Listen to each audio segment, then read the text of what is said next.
Halo netizen Suara Jakarta, dengan Siska di sini mereportase acara talk show yang digelar oleh Yayasan Danuraja Kreasi Indonesia yang berkolaborasi dengan Muhammad Salman Farizi dengan tema Blossoming Ability. Acara hari ini merupakan runutan acara dari acara kemarin, yaitu opening ceremony pameran tunggal Muhammad Salman Farizi dan lelang lukisan Salman. Salman, sapaan akrabnya, merupakan anak yang memiliki special gift tetapi dapat berhasil membuat pagelaran seni lukis hasil karyanya. Bahkan, hasil lukisannya terjual hingga 12 juta. Tujuan dari acara ini digelar adalah mengajak orang tua yang memiliki anak yang unik dan spesial agar lebih bersabar dan tetap bersemangat serta jangan patah arang. Karena di balik kekurangan pasti ada pula kelebihannya. Untuk pameran tunggal Salman, alhamdulillah lancar. Lalu tadi pagi kita ada kegiatan jalan bersama, walking together dengan Salman, berbagai macam komunitas, termasuk anak-anak disabilitas. Selesai bisa kita breakfast, ada vlog video, dan terakhir hari ini jam 10 tadi kita mulai dengan talk show, podcast tentang mengenai serba-serbi tarik akupuntur untuk mengobati anak-anak dengan gejala seperti Salman ini, autism. Saya kira itu tadi hostnya, MC-nya itu Zain Kamal, saudara Kak Toto, guru lukis Salman, ada Dr. Yohanes dari LCM, dan ada saya dan Dina sebagai orang tahu. Goals-nya ya sekali lagi kita ingin menunjukkan ke orang-orang yaitu bahwa sebenarnya apabila kita concern dengan kemampuan anak kita, dia bisa menjadi sesuatu gitu. Jadi fokus ke kelebihan anak kita untuk menghasilkan sesuatu sehingga diakui oleh orang-orang. Saya kira jangan pernah lelah ya untuk mencari kelebihan anak kita ada di mana, karena setiap orang pasti punya keunikan dan pasti memiliki kelebihan masing-masing. Saya kira itu aja. Oke, makasih. Sama-sama. Assalamualaikum warahmatullahi wabarakatuh. Selamat pagi semuanya, Bapak Ibu, saya hormati. Nama saya Salman Farizi. Saya adalah orang tua dari Muhammad Salman Farizi. Halo Salman. Beri tepuk tangan dong. Halo. Iya, kami hari ini adalah orang tua dari Salman yang hari ini berhasil memamerkan kurang lebih 47 frame lukisan atau 17 set tema ya dibuat oleh Toto. Mudah-mudahan ini jadi pembelajaran bagi kita semua bahwa anak seperti Salman juga berhak dan boleh berkarya. Saya kira itu. Wah, luar biasa, keren banget. Ini sekarang nih yang terakhir ya. Beliau adalah dokter spesialis akupuntur di Rumah Sakit Cipto Mangunkusumo ya dok ya. Dokter mohon izin boleh dibuka ayat-ayat cintanya dulu dok. Oke, kelihatan ganteng ya kan. Baiklah dokter, boleh diperkenalkan dokter Yosua. Ya, terima kasih. Perkenalkan, anak saya Yosua Vivendius. Saya dokter spesialis akupuntur medik di Rumah Sakit Umum Dr. Cipto Mangunkusumo. Saya selain itu juga sebagai staf dosen mengajar di FKUI untuk program studi akupuntur mediknya. Kemudian saya diundang oleh Bapak Pras, kebetulan kita bertemu dalam satu event. Jadi Bapak Pras waktu itu juga mengundang saya untuk menyumbang surat pendidikan untuk acara Salman ini. Jadi mungkin apa yang bisa saya bantu nanti dari kegiatan ini nanti kita akan berdiskusi bersama. Saja deh, terima kasih. Wah, terima kasih dokter, luar biasa responnya dok ya, nanti dibantu dapat ini pak gratis akupuntur ya kan. Baiklah, sekarang kita tidak akan memulai nih acara sebelum kita panggil sosok ibunda. Tahu nggak ibunda yang paling cantik selama ini ya? Siapa lagi kalau bukan Kak Dina Amalia dan Salman Farizi. Boleh datang di depan? Ayo, boleh Kak? Kita ke depan kan? Salman mau ke depan? Oh nggak mau? Berarti Kak Dina yang masuk ya. Maaf ya Kak ya, jadi korban saya lagi ya Kak ya. Silakan. Saya boleh minta satu kursi? Boleh minta satu kursi ya. Oke, Kak Dina silakan duduk. Oke, baiklah. Sekarang kita mau mulai Kita sudah perkenalan terlebih dahulu para narasumber yang luar biasa, tapi Kak Dina belum memperkenalkan dirinya nih. Sekarang kita tanya. Jangan senang dulu nih Kak, ya. Kak Dina, coba dikenalin. Kak Dina ini siapa? Selamat pagi, saya Dina, namanya Salman. Dina namanya? Itu doang Kak? Ya. Aduh, ini Kak Dina. Kak Dina, boleh cerita nggak sedikit tentang Salman itu seperti apa Kak? Menurut Kak Dina selama ini tumbuh kembangnya Salman seperti apa? Salman waktu Salman dari anak bayi tabung program saya yang 6 baru berhasil. Salman lahirnya waktu itu beratnya cuma 10 kilo, tapi langsung masuk NICU gitu.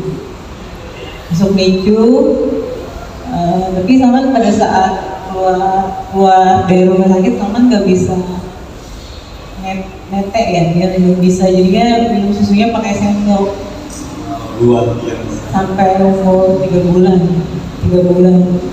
Jadinya dia disendokin aja, terus banget kecil Salmannya. Terus tapi ya pelan-pelan perkembangannya. Masya Allah, beri tepuk tangan dong untuk anaknya Muhammad Salman Farisi yang luar biasa ya. Oh ya boleh dong Bang, silakan. Mohon maaf ya ini. Konfren. Oke. Jadi pertama-tama ada cerita yang sedikit kurang ya, tapi menarik buat RCM. Jadi bayi tabung 1-5 itu kami terus terang kami cleaning. Ada ke rumah sakit 1, 2, Malaysia, Singapura gitu. Nah jadinya alhamdulillah di klinik Yasmin RCM. Nah, jadi saya yakin RCM ini orangnya nggak kalah dari luar negeri dan sebagainya. Di RCM kami dipandu oleh timnya Dr. Muhammad dan Pak Budi Bubeko. Jadi mereka lah berdua, dan juga pada saat dioperasi ada 2 dokter yang mengoperasi cesar sebelah kiri dan kanan.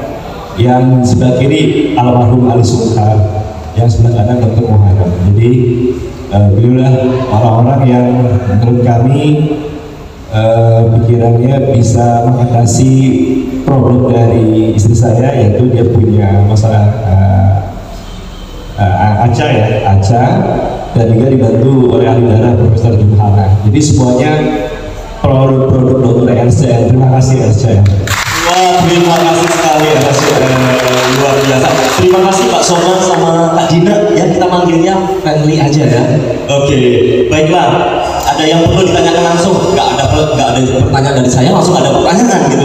Sekarang kita bertanya dulu sama Kak Toto. Kak Toto, menurut Kak Toto nih, bagaimana treatment warna terhadap anak-anak yang memiliki special gift? Silakan Kak. Ketika saya menghadapi murid dengan kebutuhan khusus, biasanya saya tawarkan 2 pilihan kepada orang tua. Mau menjadikan anak ini apa adanya, jadi langsung seniman profesional, atau kegiatan ini sebagai media terapi. Nah, pada kasus Salman ini dijadikan sebagai media terapi awalnya, karena secara menggambar, pegang pensilnya waktu itu masih perlu dilatih lagi. Lalu sudah berjalan waktu, memang di luar dugaan sini lebih cepat dari yang saya kira. Menggambar bentuk Salman ada progres, lalu mulai bisa mengikuti perintah dari saya dengan lebih baik. Nah, yang saya butuhkan tinggal menambah fokus dan konsentrasi Salman. Jadi secara sisi artistik, ketika saya kasih cat, ada garis-garis ekspresif yang itu sebenarnya modal utama dari seorang seniman. Secara natural talent, dia punya bakat yang ini agak sulit dipunya, jadi dia lempar apapun di kanvas itu sebenarnya artistik. Nah, tinggal kita bantu di pilihan warna dan metode kekaryaannya. Nah, sekaligus untuk menambah fokus dan konsentrasi, maka saya challenge Salman untuk membuat titik-titik pada sebuah ranting pohon. Nah, garis ekspresifnya sebagai karya abstrak ada di background, kemudian ekspresifnya lagi ada di rantingnya, lalu ditambah media terapinya sebagai titik-titik, karena dia harus di situ agak lama ya. Dari mulai misalnya masuk ke warna merah, Lalu warna kedua, titik kedua itu warna kuning misalnya, itu nggak boleh menyentuh warna merah, usahakan. Jadi dia pilih tempat yang kosong. Kemudian masuk lagi ke warna yang ketiga, dia harus pilih di tempat yang tidak boleh ada warnanya. Nah, ini bagi anak-anak kebutuhan khusus menjadi suatu pelatihan, tapi dia nggak merasa itu bahwa suatu pekerjaan.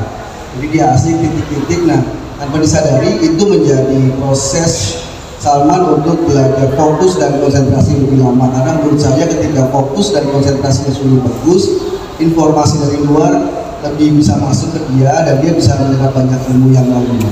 Kira-kira seperti itu. Wah, luar biasa. Boleh beri tangan lagi. Terima kasih Kak Toto. Aku bertanya lagi satu. Sekarang kan ada warna ya. Kalau saya melihat lukisan Salman ini ada warna pink, ada warna putih, kemudian ada tangkainya warnanya hijau. Itu artinya apa ya Kak? Kalau di dalam bentuk-bentuk warna memang ada psikologis warna-warna pilihan ya, tapi dalam kasus Salman memang di karya warna modern saya lebih mau pilih dia warna-warna itu di awal-awal saya perkenalkan banyak warna-warna yang terang karena supaya lebih mudah mencapai suatu konsep. Warna itu mempunyai kekuatan memancarkan ekspresi kegembiraan Salman karena dalam proses berkreasinya Salman sangat happy ya tanpa sesuatu yang sangat membebani dia kecuali latihan fokusnya itu. Nah itu di awal saya direct warna itu dari ini kedua ini sampai di tengah-tengah saya mulai mengajak Salman untuk berkomunikasi dan dia membuat pilihan. Abang sekarang backgroundnya hari ini warna apa? Lalu dia pilih, saya sebut warna kuning misalnya, dia sebut warna merah. Saya nggak akan debat dia tapi ya udah ayo kita merah. Lalu nanti batangnya warna apa bang? Pas dari warna merah, aku mau putih pak. Nah pas bunga juga begitu, jadi sudah mulai dilatih dia mempunyai pilihan, tapi juga dia harus bertanggung jawab dengan pilihannya. Abang pilih apa? Warna ini kenapa abang harus pilih? Nah itu membangun komunikasi saya juga dengan Salman. Jadi dia juga dilatih secara berpikir itu untuk mulai masuk ke sisi-sisi yang ketika dia melakukan sesuatu, dia sebenarnya dia tahu bahwa dia punya pilihan itu karena apa, tapi dia dilatih untuk mencoba mengkomunikasikan apa yang menjadi pilihannya. Jadi itu masuk dalam metode saya untuk terapi ke Salman juga pemilihan warna segala macam. Dan memang pada akhirnya Salman mempunyai warna-warna yang jauh lebih berani ketimbang di karya-karya awal yang warnanya saya pilihkan. Wow, luar biasa. Tepuk tangan yang lagi bro. Oke, makasih Kak Toto. Sekarang kita menuju ke medisnya ya. Tahu nih dok, apa hubungan akupuntur treatment kepada spektrum autism dok? Yang baik, terima kasih Mas. Jadi karena kebetulan spesialisasi saya adalah akupuntur medik, jadi mungkin saya akan jelaskan secara ringkas ya dulu. Jadi memang kalau untuk autis ini atau kita sebutnya sih spektrum autism disorder ya, jadi itu memang sebenarnya itu terdiri bukan merupakan suatu gangguan mental biasa, tapi merupakan suatu masalah gangguan perilaku tersebutnya sih. Dan itu penyebabnya memang sampai sekarang masih belum jelas terdefinisikan ya. Jadi kalau misalnya kita lihat sebenarnya itu gangguan spektrum autis ini tuh terdiri dari tiga jenis ya. Itu ada gangguan dalam masalah komunikasinya, terus kemudian interaksi sosial dan perilaku yang berulang secara diulang. Nah, seiring dengan perkembangan waktunya itu nanti bisa ada beberapa waktu misalnya ada cenderung cemas atau ada tidurnya, ada rasa kadang-kadang bisa muncul rasa depresinya. Nah, di sini kita dari dokter spesialis akupuntur apa sih yang bisa berperan? Jadi mungkin bapak-bapak atau ibu mungkin baru mengenal akupuntur itu hanya berkaitan dengan jarum saja. Jadi sebenarnya akupuntur itu merupakan suatu teknik untuk menstimulasi titik akupuntur. Jadi titik akupuntur adalah titik-titik yang berada di tubuh yang mempunyai efek manfaat tertentu yang apabila kita stimulasi itu dapat membuat efek pada tubuh kita seperti itu. Nah salah satunya itu bisa menggunakan dengan jarum. Yang kedua, kalau bagi anak-anak yang takut dengan jarum, kita bisa menggunakan stimulasi dengan laser akupuntur.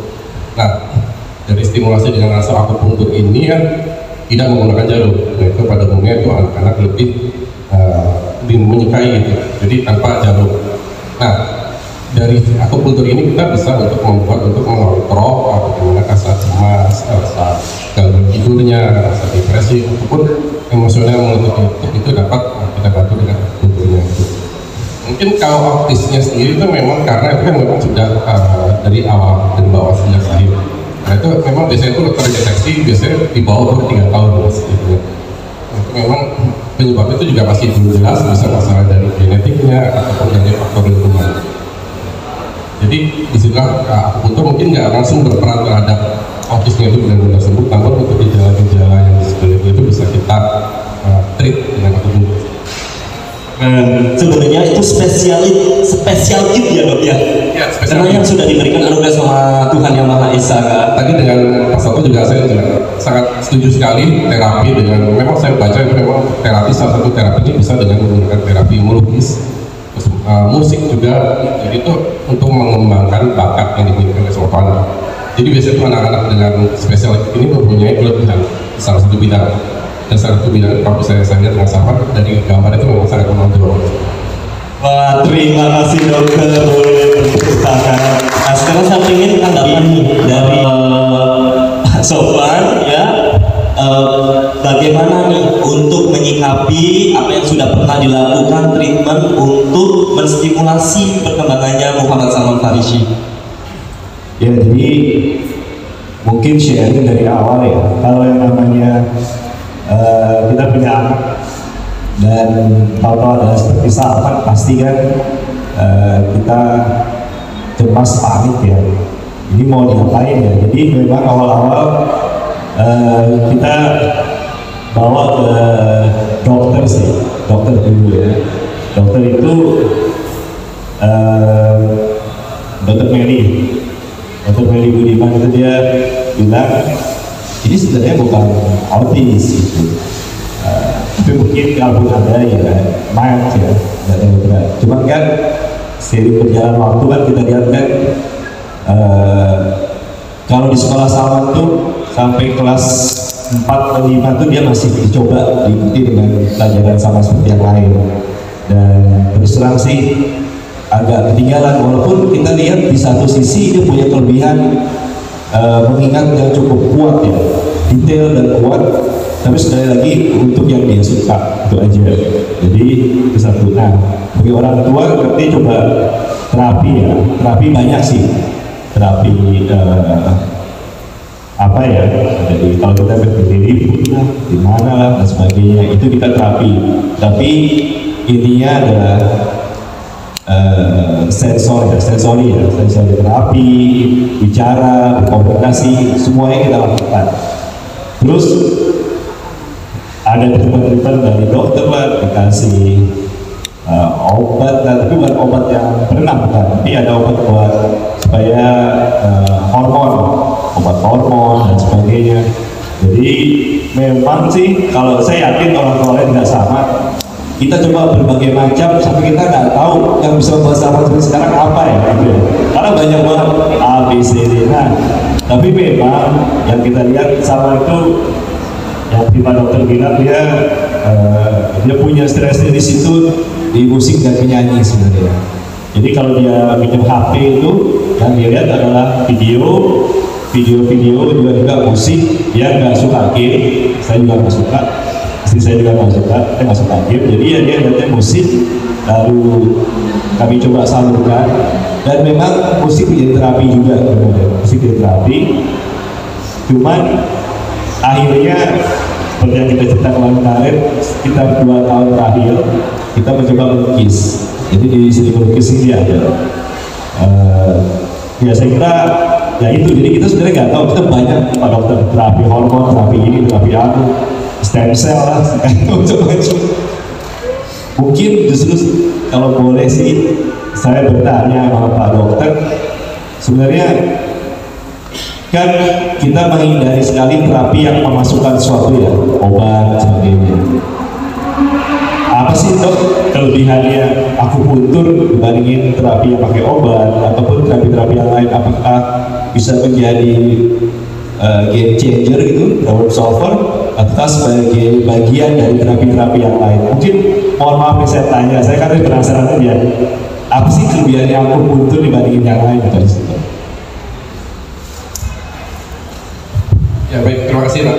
Jadi memang di sini kita untuk menangani suatu kasus autis ini, memang itu sebaiknya harus multidisiplin Pak. Jadi dalam arti kita bekerja sama dengan tim. Jadi biasanya menangani ini ada dari dokter anaknya, ada dari psikiatrisnya, terus kemudian ada dari rehabilitasi mediknya, terus juga ada dari vokasi atau terapi seperti terapi bicara, terus ada bisa terapi dari lukis seperti itu. Jadi itu multidisiplin. Karena itu tidak hanya bisa ditangani dan hanya oleh satu dokter seperti semestinya. Jadi karena kasusnya itu kompleks, jadi melibatkan tim biasa kita itu. Nah di sini memang kalau obat ini memang biasanya akan diberikan oleh dokter. Jadi biasanya akan memberikan oleh dokternya itu adalah dari dokter psikiatrisnya, dokter psikiatrik atau dokter spesialis anaknya yang akan memberikannya itu. Nah itu juga tergantung dari gejala apa yang dominan. Itu juga itu dari dokternya. Nah kalau aku butuh ini apakah menggunakan obat?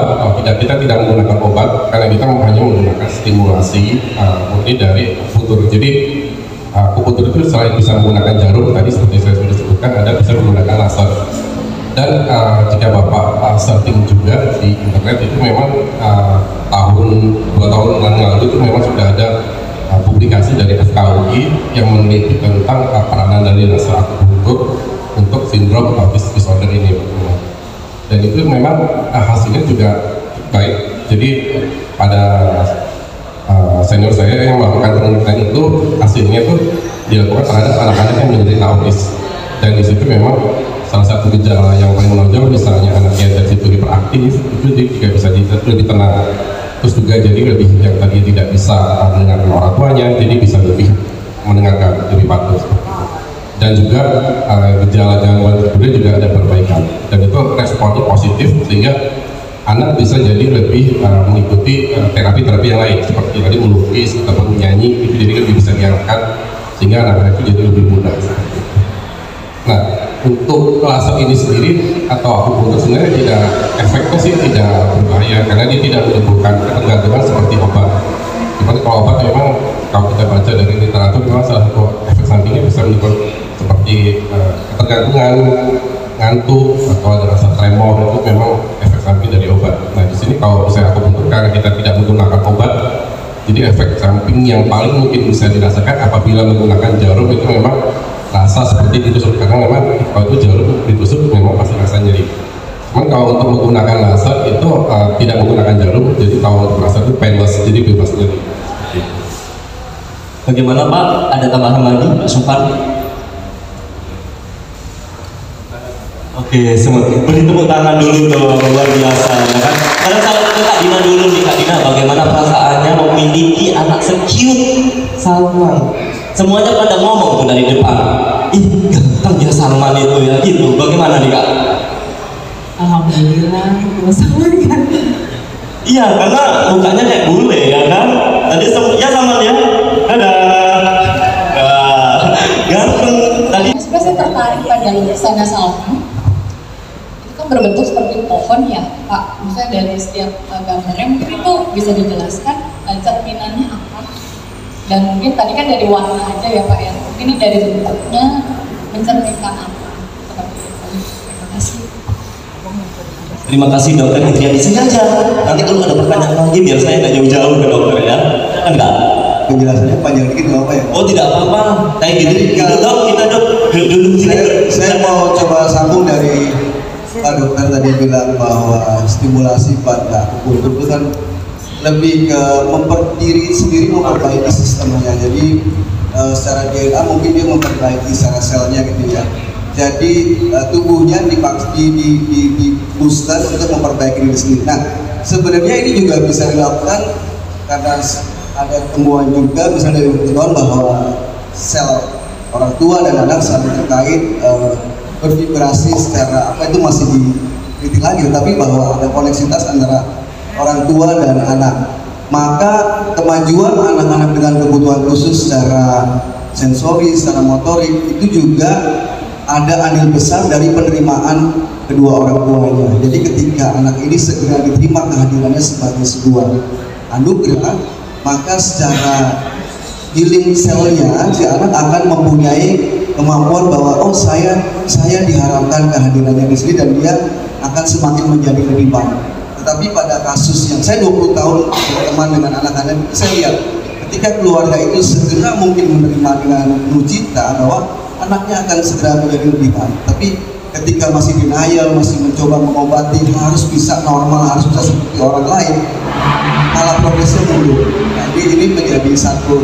Jadi mungkin saya lihat dari sisi pengalaman, bukan dari sisi metodologi penelitian ya, tapi bahwa dari sekian banyak yang saya lihat keluarga yang bisa menerima dia dengan baik, mengeluarkan vibrasi yang positif, itu si anak bisa juga menerima itu. Dan pada karya ini juga begitu. Jadi di awal-awal saya masih meraba-raba ini mau dibawa kemana, tetapi pada satu kasus almarhum nenek memberi kode sebelum beliau meninggal bahwa dia mau dibikinkan sebuah image gambar pohon, ada bunganya atau ada daunnya warna-warni.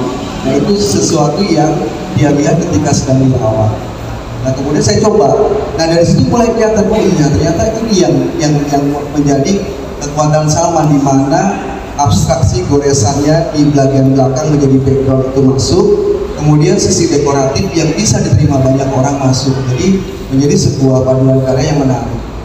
Ternyata ketika ditarik lagi mundur ke belakang, nenek sudah mengkoleksi karya bunga sakura 5 tahun sebelum Salman menemukan gaya ini. Jadi ada semacam keterkaitan antara pendahulunya Salman, kemudian ditransfer melalui Salman. Saya ini hanya sebagai jembatan untuk mengkomunikasikan kedua hal itu. Jadi ini adalah temuan dari, ya buat saya, dari keluarga besar Salman bisa mencapai karya dengan teknik yang seperti sekarang.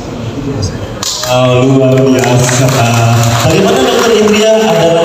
Baik, terima kasih Kak. Berarti bisa saya simpulkan bahwa yang direpresentasikan oleh Salman pada kanvas itu juga merupakan pengalaman atau mungkin dari bawah sadarnya Salman juga yang sudah pernah diterima sejak lama seperti itu ya. Jadi terakumulatif, dan begitu Salman bisa mencurahkan dalam media, ya beliau akan membentuk seperti yang dia ingat, seperti itu ya Kak ya.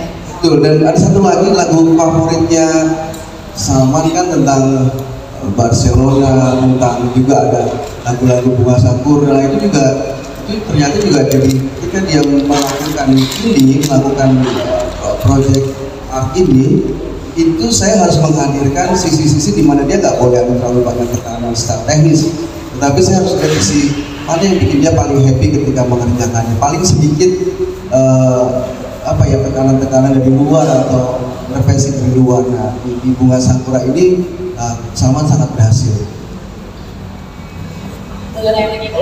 Saya cukup tertarik. Untuk satu lukisan ini mungkin Salman bisa membuat dalam waktu berapa lama ya? Kalau dihitung satuan 1 jam 2 jam dia selesai. Gitu ya. Cuma kalau cara membuat kan Salman lebih ke grup ya, bikin 3, bikin 4, itu bisa selesaikan 2 minggu, 8 kali pertemuan. Jadi kalau dia rata-rata sekali ketemu sebenarnya dia bisa bikin 1. Iya. Berarti dengan total tadi sekitar 47 lukisan ya Kak, itu dalam waktu 1 tahun. Ya. Kayaknya cukup Kak, ada banyak. Terima kasih sekali Kak dan kedua orang tua dan juga Salman. Saya kembali lagi deh ke belakang. Ada bertanya lagi Kak dari audiens, silakan. Oke, silakan Kak, maju. Jangan dong di sini biar kita berdua kena lukisannya Salman dong. Bismillahirrahmanirrahim. Assalamualaikum warahmatullahi wabarakatuh. Saya mau tanya dari sisi akupuntur ya Dok. Kebetulan anak saya juga autis. Saya mau tanya kalau untuk akupuntur itu dari sisi mempengaruhi untuk anak autismenya, dari sisi ketenangannya atau gimana Dok? Ya, oke. Ya, baik. Jadi memang tadi yang seperti saya sudah jelaskan di awal kan memang ya kelompok ada 3 maksud ada 3 yang mempengaruhi 3 kategori. Ada masalah dari komunikasinya, interaksi sosial, sama ada satu lagi yang perilaku. Masalah yang itu juga nanti bisa timbul masalah yang lain, misalnya gangguan tidur, insomnia, bisa timbul rasa cemas, kemudian bisa timbul depresi. Nah, juga bisa timbul impulsif atau stabilitas yang berlebihan. Nah, di sini akupuntur bisa masuk ke situ, jadi bisa misalnya untuk menenangkan si anak. Jadi kalau misalnya ada masalah problem bisa dibantu dengan. Nah iya, nah kemudian karena kalau saya tantrum itu kan ada suatu episode tertentu yang mencetuskan, itu sebenarnya episodenya itu harus dicari penyebabnya kenapa. Nah itu dari situ kita memang harus kalau bisa diatasi masalah penyebab tantrumnya itu bisa diatasi terlebih dahulu. Pertanyaan buat Pak Latu, boleh? Boleh. Nah, kalau untuk anak autis, untuk perkenalan, kan nggak semua punya bakat lukis ya Kak. Ya, untuk maksudnya mengetahui bahwa dia punya bakat lukis segala macam itu seperti apa? Kalau saya termasuk orang yang percaya semua manusia punya bakat lukis, cuman segi artistiknya yang mesti kita cari di mana. Tapi kalau di anak-anak kebutuhan khusus yang harus dicari di awal adalah dia suka nggak ngelakuinnya. Jadi ini senjata yang saya pakai biasanya dia harus suka dulu. Nah ketika dia sudah mulai suka, lalu saya mulai mencoba istilahnya masuk dari sisi yang dia suka itu saya bisa kerjakan apa dengan dia untuk melatih. Yang pertama saya selalu ngejar untuk fokus dan konsentrasinya, karena kalau saya gambarkan tuh di anak-anak ini kalau misalnya ini bola kesadaran, dia itu muter aja antara makan, antara TV, nanti apa tuh muter kayak gangsing gitu. Nah dia harus dilatih pelan-pelan untuk fokus di satu titik dari cuma 1 menit tambah jadi 3 menit, 5 menit. Nah ini seringkali orang tua atau di sekitarnya cuma bisa verbal bilang ayo fokus, ayo konsentrasi, tapi nggak ada tindakan. Padahal latihan konsentrasi adalah sebuah tindakan fisik yang harus dilatih. Kuncinya adalah repetisi. Jadi pengulangan yang terus menerus, yang sebenarnya itu pekerjaan membosankan, tapi memang harus dilakukan untuk dia coba misalnya membuat garis dulu. Nah ini diulang terus sampai ribuan kali, karena pentingnya cuma dia stay di situ dulu. Jadi dia terbiasa dengan kesadaran, jadi duduk di satu titik gitu aja. Nanti ketika dia bisa lebih lama, dia akan bisa lebih tenang, dia nggak muter-muter lagi. Nah itu yang biasanya saya lakukan di awal-awal. Jadi lihat dulu dia sukanya di apa, kemudian fasilitasi ke kesukaannya itu, lalu coba di kita membuat art kreatifnya dengan dari yang apa dia suka. Jadi saya selalu menekankan kepada murid saya adalah ini fun art. Jadi seni itu harus memberikan kebahagiaan kepada diri sendiri dulu. Jadi kalau di Jawa bilang memayu saliro, jadi membahagiakan diri sendiri dulu. Kemudian nanti kalau sudah ini selesai sama hidup saya, sama kebahagiaan saya mulai memprediksikan buat orang sekitarnya, buat di rumah, buat keluarga. Nah, yang Salman lakukan ini udah ke keluarga. Nah, sekarang keluarga mau bagian buat orang banyak. Nah, ini yang dilakukan dengan adanya pameran itu. Jadi itu kira-kira yang saya berikan treatmentnya ke Salman. Saya lihat dia kesukaannya apa. Jadi seni jangan lagi menjadi media yang justru membebani pada saat kekaryaan. Jadi harus membawa kebahagiaan, karena ketika dia capek, ketika lelah, dia bisa masuk ke art untuk sebagai healingnya, sebagai meditasi bergeraknya, meditasi berjalannya. Terima kasih Kak Dokter, terima kasih Kak Dokter. Assalamualaikum warahmatullahi wabarakatuh. Satu pertanyaan terakhir untuk sesi pertama. Ada lagi audiens? Oke, ada? Atau cukup?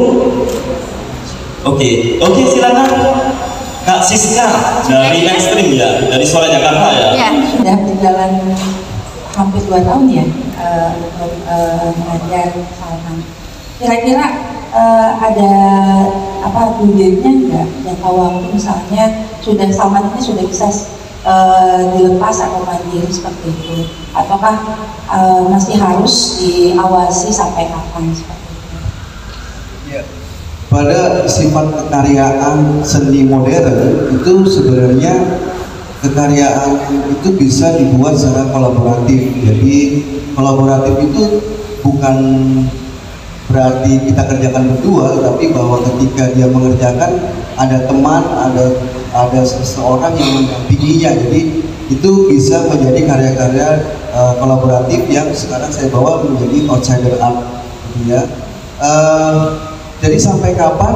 Ya sampai Salman masih membutuhkan saya, sampai kapan juga saya akan damping, karena saya ada murid yang memang udah 10 tahun, 15 tahun mau berkaryanya kalau ada saya aja gitu. Padahal saya datang juga cuma duduk-duduk ngopi-ngopi dan dia kerja sendiri. Tapi nggak tahu kenapa, mungkin kehadiran saya membuat dia sebagai teman merasa lebih nyaman, dia bisa berkarya gitu ya. Jadi di Salman pun saya kalau boleh ditanya sama Mas Nino, saya juga cuma duduk-duduk aja gitu. Jadi kebanyakan sekarang saya cuma direct, Kang backgroundnya dulu udah selesai, baru Kang nantinya ya gitu. Kang sekarang bunganya udah gitu aja. Nanti lama-lama mungkin beberapa tahun kemudian ya saya tinggal duduk aja, duduk manis aja, nggak banyak yang saya kerjakan. Mungkin saya kasih sedikit advice, saya kontrolnya supaya Bang lebih fokus, Bang lebih konsentrasi, begitu aja sih. Nah sekarang kan fokusnya sudah ke pohon ya. Nanti apakah nanti ada bentuk lain yang akan difokuskan lagi? Iya, kalau bentuk lain nanti saya selain ke Salman ya, dia mau dalam pekerjaan itu mau berubah seperti apa. Kalaupun dia 5 tahun, 10 tahun ke depan seperti ini, saya nggak ada masalah gitu. Karena ini justru malah menguntungkan, karena secara personal branding kalau kita bicara marketing, bahwa sesuatu yang diulang-ulang dengan gaya yang sama itu menjadi master. 10.000 jam terbang dia bekerja dengan pola yang sama, dia sudah profesor sebenarnya. Jadi nggak perlu mencari banyak gaya, banyak tampilan untuk memuaskan banyak orang, tapi yang penting adalah saya sebagai Salman mengerjakan ini dengan kesenangan, dengan kebahagiaan. Saya nggak peduli orang mau bilang apa, walaupun itu saya kerjakan seumur hidup dengan gaya yang sama, itu akan menjadi kekuatan saya dan ya sah-sah aja sama melakukan tanpa harus punya kewajiban untuk menyenangkan hati orang lain. Untuk orang tuanya Salman, di luar sana itu kan banyak anak-anak yang special gift seperti Salman ya. Ada sharing knowledge nggak atau pesan-pesan untuk para orang tua yang bingung nih harus gimana dengan anak-anak mereka yang memiliki kebutuhan khusus seperti itu? Kata kuncinya kalau kita sebagai orang tua, apalagi punya lebih dari satu, biasanya kita cenderung membandingkan, ya kan? Habis bandingkan kita lihat, oh anak kita selalu bilang gini, anak kita nggak bisa ini, nggak bisa ini, nggak bisa ini. Ya, lalu yang nggak bisa itu yang dilesin biasanya. Oh dia nggak bisa matematikanya dilesin, nggak bisa bahasa Inggrisnya dilesin. Tapi jarang dari kita coba cari kira-kira kelebihannya apa, itu yang dieksplor benar-benar. Jadi kita nggak sengaja sebenarnya. Jadi satu titik itu kelas 5 SD, Cikal bilang, Pak Sorwa sama Bu Dina, kita 3 bulan sekali ketemu kan. Bagusnya Salman pelajarannya nggak usah 10 deh, 5 aja. Awal-awal kita shock. Kenapa kita shock? Karena teman-temannya Salman pulang jam 2, jam 3 sore, Salmannya jam 11 sudah pulang. Itu berat banget. Beratnya kenapa? Karena pas ibunya Dina jemput ke sekolah, ibu-ibu yang lain lihat, kok Salman udah pulang, kok gini, dan menjelaskannya tuh berat banget buat ibunya Salman. Tapi ternyata kita juga baru sadar bahwa di beberapa negara lain juga, kayak di Finland gitu, SMA aja cuma 3 jam, terus yang lain mereka berkarya di luar, bersosialisasi, eksplor kekuatannya apa. Jadi sekali lagi, kalau yang dieksplor itu kayak Pak Toto bilang pasti punya kelebihan. Coba cari kelebihannya apa. Paling tidak dari kelebihan itu dia akan menjadi mandiri di masa yang depan. Karena kita gampang sekali melihat kekurangan dan kekurangan, tapi pas kelebihan kita bingung kelebihan kita apa ya. Nah, jadi kata kuncinya itu aja Bu, cari kelebihannya dan dieksplor. Jangan marahin dia dan bandingkan dia dengan kelebihan teman-teman dia. Kalau nggak kita sakit, rasain sendiri. Itu aja kali ya. Terima kasih. Ya sebenarnya saya juga nggak menduga bahwa dalam 2 tahun Salman bisa pameran tunggal ya, karena itu di luar dari perkiraan saya. Karena kalau ketemu pertama kali saya benar-benar lihat ini PR-nya banyak.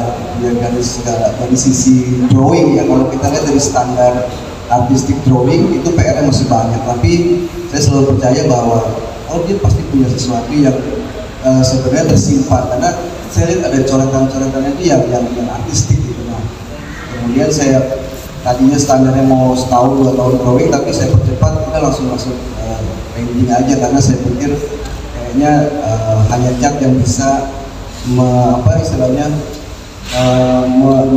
memfasilitasi emosi yang gerakan-gerakan yang keluar dari niat. Ketika mulai menggambar, saya memang lihat ada abstraksi, ada sesuatu coretan-coretan yang tadi yang betul kalau dia coret apapun sebenarnya enak lah. Dan ini saya nggak punya. Saya sebagai seniman dan pengajar saya nggak punya. Maka kekaryaan saya sifatnya bukan membuat, bukan mencipta, tapi saya modifikator. Saya modifikator atau saya membuat potret orang itu saya bisa, tapi untuk menciptakan karya dengan grafis seperti Salman saya nggak bisa. Jadi saya sendiri nggak pernah akan bisa membuat karya sebagus karya Salman. Ini udah diuji, saya udah coba di rumah nggak bisa. Jadi tidak semua orang berarti ya Kak ya? Ya coba aja, kalau nanti ada yang bisa saya beli. Wah. yang saya karena itu memang gift ya, kalau gift itu udah susah bicaranya, nggak bisa teori, tapi bahwa itu ya secara pengetahuan mungkin itu memang. Saya punya kenalan Pak Awiki, seniman di Bali ya, saya tebel-tebel. Itu ketika dia mulai stroke dan tremor, itu justru gerakan tremornya membuat karya semakin kuat. Ya, gitu. Jadi ada sesuatu yang memang nggak bisa dibeli dengan pengetahuan atau latihan-latihan, itu memang udah kita. Itu di sana punya, dan buat saya 2 tahun dia bisa pameran tunggal di umur 13 luar biasa. Wah, betul. Saya aja belum pernah mungkin ya. Saya juga belum pernah. Jadi seniman-seniman umumnya standarnya pameran tunggal di usia ketika dia 30, 35 itu paling cepat ya kan. Salman punya kemampuan untuk itu, dan memang karyanya layak. Kemarin ada kunjungan dari Kepala Museum seluruh Indonesia dan ke Direktur Galeri Nasional, dan beliau sangat kagum dengan pencapaian karya-karya Salman. Jadi apresiasi bukan dari kalangan saya dan keluarga, tapi dari pihak akademisi pun sudah melihat ini sebagai karya yang luar biasa. Berarti cocok dengan judulnya Industrial Activity ya Kak ya?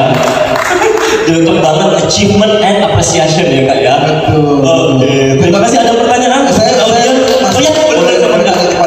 Boleh silakan. Saya juga sudah ditanya sama murid Pak. Jadi ini apa perbedaannya dengan akupuntur yang Chinese, Japanese, sama yang Sunjok Korea ya?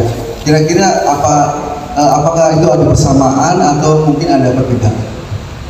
Ya, ini Mas. Ya, jadi sebenarnya sih kalau akupuntur itu basicnya sih sama. Jadi memang akupuntur itu berasal dari China memang. Itu sudah ilmu yang ribuan tahun umurnya. Itu sampai sekitar 5.000 tahun ya. Dan seiring dengan perkembangan waktu, kalau kita sekarang ini terbagi menjadi 2. Jadi akupuntur yang PCR atau tradisional Chinese medicine, sama yang akupuntur medis. Jadi yang akupuntur berbasis kedokteran. Nah, kalau bukan saya, latar belakang saya dari dokter medis, jadi termasuk dengan akupuntur medis. Bedanya apa dengan akupuntur yang tradisional atau kita sebut dengan PCR? Kalau akupuntur yang tradisional itu bisa dipelajari oleh non medis. Jadi Sensei bisa atau profesi yang lain itu bisa mempelajari akupuntur yang tradisional itu. Dan lingkup untuk prakteknya juga berbeda. Kalau di akupuntur medis tentu di rumah sakit, dan untuk akupuntur TCM atau tradisional itu di mana-mana bisa. Nah, sering dengan perkembangan waktu itu akupuntur tradisional itu memang banyak tuh alirannya istilahnya. Jadi itu cabang-cabangnya banyak, ada yang Japanese style, ada yang Korean style, ada yang Sunjok juga. Dan itu memang mereka itu berbeda-beda style. Contoh kalau misalnya style Japanese itu dia menusukkannya itu tidak sampai timbul nyeri. Jadi dia istilah mengharapkan nyeri. Jadi itu orang itu memang takut dengan nyeri, tapi ada juga orang yang memang saat distimulasi pengennya itu terasa. Jadi emang begitu di stroke, begitu jarum itu masuk, soalnya yang ditimbulkan itu adalah rasa seperti nyetrum, dan itu bagi kalangan orang-orang tertentu itu menimbulkan rasa kenikmatan. Tapi ada juga orang yang menghindari. Nah, untuk orang-orang yang tidak suka rasa yang terlalu keras, yang keluar, itu orang dengan teknik Japanese itu cocok. Kalau untuk Korea itu juga sebenarnya sih hampir tekniknya juga lebih berkembang ke arah untuk wajah kecantikan. Dan itu memang banyak deh yang untuk akupuntur dengan Korean style. Nah, Sunjok itu juga sama seperti itu. Saya bisa menyimpulkan dari 3 speaker yang begitu luar biasa bahwa yang pertama adalah dukungan orang tua itu sangat penting untuk perkembangan anak ya. Jadi apalagi dengan anak yang memiliki special gift ya, yang diberikan oleh Allah Subhanahu wa taala kepada Tuhan, dari Tuhan yang Maha Esa, sampai seperti Muhammad Salman Farisi bisa membuat pameran tunggal seni itu begitu luar biasa. Kemudian yang kedua, peran guru itu begitu luar biasa sehingga bisa mendidik. Salman bisa menghasilkan mahakarya seperti ini ya Kak Allah ya, luar biasa dengan kesabarannya yang begitu luar biasa juga. Kemudian tidak luput juga dari Jadi ada support memang secara jasmani dan rohani ya. Kalau medik adalah secara jasmaninya ya Pak ya. Ya dok ya tadi ya, melalui akupuntur, yang laser dan sampai menimbulkan stimulus yang untuk menenangkan. Baiklah, saya rasa cukup untuk talkshow pada hari ini. Terima kasih kepada para pembicara, kepada Bapak Sofan, kepada Ibu Dina, kepada Kak Taufik dan kepada Dr. Yosua, kepada para audiens yang begitu luar biasa FKUI ya, kemudian keluarga dari Pak Sofan dan Ibu Dina serta keluarga dari Yayasan Darul Belajar Kreasi Indonesia dan juga Outsider Art Jakarta. Terima kasih. Saya Zain Kamal undur diri. Wassalamualaikum warahmatullahi wabarakatuh. Selamat siang. Kita menutup. Ya.